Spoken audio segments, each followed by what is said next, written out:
Howdy. Welcome to our presentations covering heterogeneous NoC architectures. I'm Ash Nodeveld, and this is Edgar Turcotte. So what is a NoC, or a network on a chip? A NoC is a chip that implements an interconnect network for communication between multiple processing elements or cores. They carry information in groups called packets to allow for a wide range of message sizes. The chips are intended to be modular and scalable, so they tend to be agnostic to ISA. Often they are sold as IP cores by companies such as ARM and Synopsys, and a NoC is heterogeneous if the design uses multiple interconnect architectures within a single chip. These are going to be the kind of NoCs we're talking about today. So a NoC has about four main qualities that we're going to look for. Latency and bandwidth make up performance of the NoC. Latency describes the speed with which a message can travel across the network. Bandwidth describes the amount of data that can be transmitted at once. Power and area are about the same as usual. An important note should be made here about the relationships between these characteristics. Latency and bandwidth are usually at odds with each other. Good latency typically implies poor bandwidth, and vice versa. Additionally, some workloads are performed much more optimally using one of these over the other. Latency-sensitive tasks tend to run suboptimally on networks with high latency and high bandwidth, and this hurts performance. However, there's something else to be considered here. Suboptimal workloads such as this also result in wasted power. So the choice between latency and bandwidth is more than just one of performance. It also affects energy consumption greatly to the NoC. So why do we need heterogeneous NoCs? The answer comes from a few main issues. Mainly, that chips have gone from single-core processors like the Pentium processor in the top right to SoCs like the M1 chip on the bottom right, containing multiple GPU cores, CPU cores, and hardware accelerators like the neural engine. Due to this, not only have the number of network requests increased just due to the more CPU cores, but the type of requests are changing as well. CPUs, the basis for which homogeneous NoCs are originally designed, are typically latency sensitive. However, GPUs are typically bandwidth heavy and can hog an unprepared network. If you look at the image on the bottom, you can see that when a GPU runs with a CPU working on JPEG decoding, the performance of the JPEG decoding suffers by almost 50%. Therefore, you have to make changes to the NoC to account for this new dimension for bandwidth.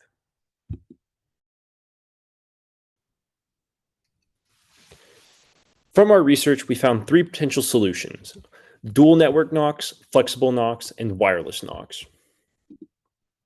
First off is the dual network NoC. Classic NoCs use a one-size-fits-all model to balance both latency and bandwidth. However, this creates a scenario where the NoC is a jack of all trades and the master of none. The proposed solution here is to design a NoC with two custom networks inside of it, one designed for low latency operations and one designed for high bandwidth applications. This allows there to be an optimal path to account for applications like GPUs that are bandwidth heavy and ones that are latency sensitive like CPUs. However, in order to implement this, arbitration is required to determine which task is latency sensitive and which one isn't. In order to do this, two metrics are used, which are visualized in the image on the bottom right.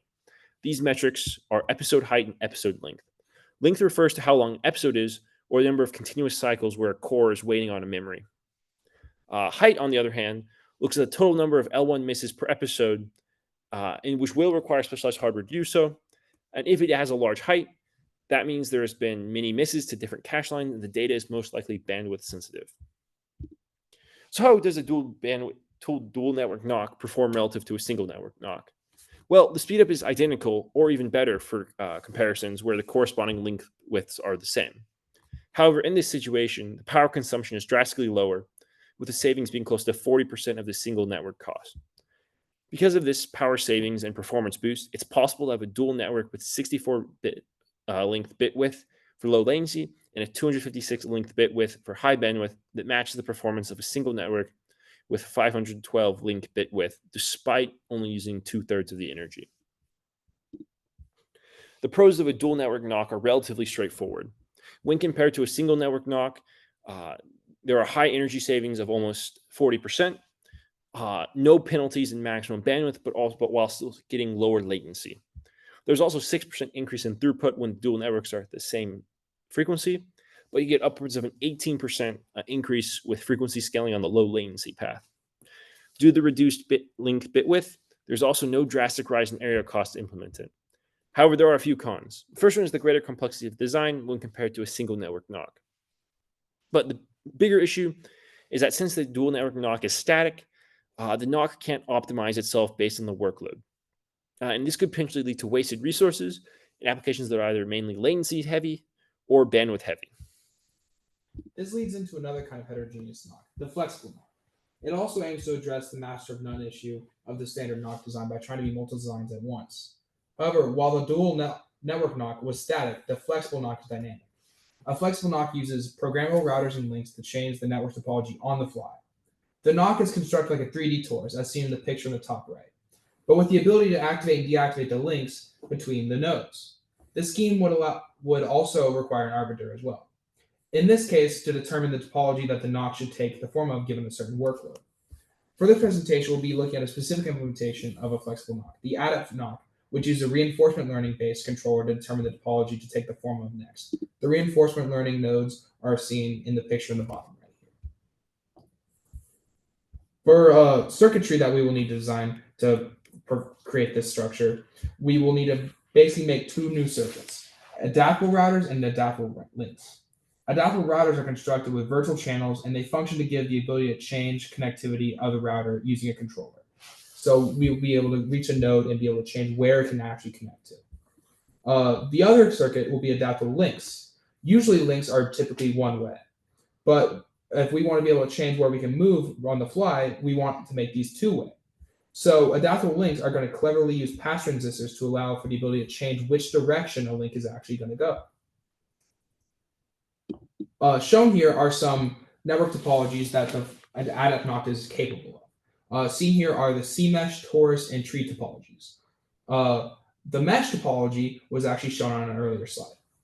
To the right is a bar graph depicting the frequency with which each topology is used for both CPU and GPU applications. As seen, the CPU is partial to the C-mesh, so a single homogeneous NoC with that topology would theoretically do well here. But GPU applications have a lot more variety of topologies, and they get utilized, which is why heterogeneous NoC is preferred here, especially since the CPU and GPU are both used concurrently nowadays. Here are some graphs detailing how the adapt NoC compares to other known NoC designs in latency, execution time, and energy usage. Some key takeaways to glean here. The flexible adapt NoC with and without the RL topology arbitration perform the best in terms of packet latency and execution time. Furthermore, it only lost to one other NoC in terms of energy consumption, the flattened butterfly with power gating. Additionally, the adapt NoC with the RL topology arbitration consistently perform better than the version without the RL topology arbitration. Some trade-offs for this flexible NoC design. It's going to be performant. It reduced the execution time by 5% from the baseline and lowered power consumption by 53% compared to baseline. Additionally, the dynamic design of the NoC enables the network to perform well in a variety of different situations, not just high bandwidth and not just low latency, but sometimes a bit of a mix of the two. Unfortunately, the control logic that is used for this design is going to have some many problems. The RL controller adds a lot of area. Additionally, the control logic seen in the adapter router and the adaptive links and the RL controller itself are going to add a lot of latency to the NoC. Thankfully, most of this can be easily hidden, but it is still there. Finally, the RL has a possibility of hallucinations or simply just getting stuck in local minima, as most ML mechanisms have that same issue of. Ultimately, it is limited by the accuracy of a black box, so it is kind of an issue. But it is worth mentioning that this RL is specific to the adapt NoC implementation and is not necessarily necessary for a flexible NoC. The final proposed solution is a wireless wired hybrid NoC, also known as a YNoC. The main principle of this architecture is to take advantage of the ability of wireless communication to broadcast to multiple locations at once. Think about examples. An example is coherency, where you want to reach out to all the caches, as well as doing it in one hop and not having to pass through other nodes. While there will be an initial latency penalty to convert electrical signals to millimeter-sized waves that can operate in the 10 to hundreds of gigahertz range, this time is actually made up pretty quickly by traveling directly from the source to destination, saving time on any operation that would need to do multiple hops in order to reach its destination. The heterogeneous aspect of this relies on a two-layer network with multiple custom-designed wired subnetworks optimized for their specific hardware, like the DRAM subsystem, CPU subsystem, or GPU subsystem, to give the best local performance. These unique subsystems are then tied together by a top-level, low-latency, low-energy wireless network. An example of this is shown in the bottom right, and this is what we'll be covering mainly today from the Highwind paper.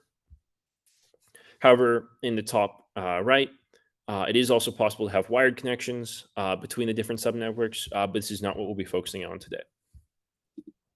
So on this slide is the baseline implementation of the NoC, which is on the left, and this uses just a mesh network for its system, and it'll be the comparison and baseline for the YNOC for this section. On the right is a YNOC implementation that utilizes subnetworks optimized for its specific role, and which are all connected together via wireless.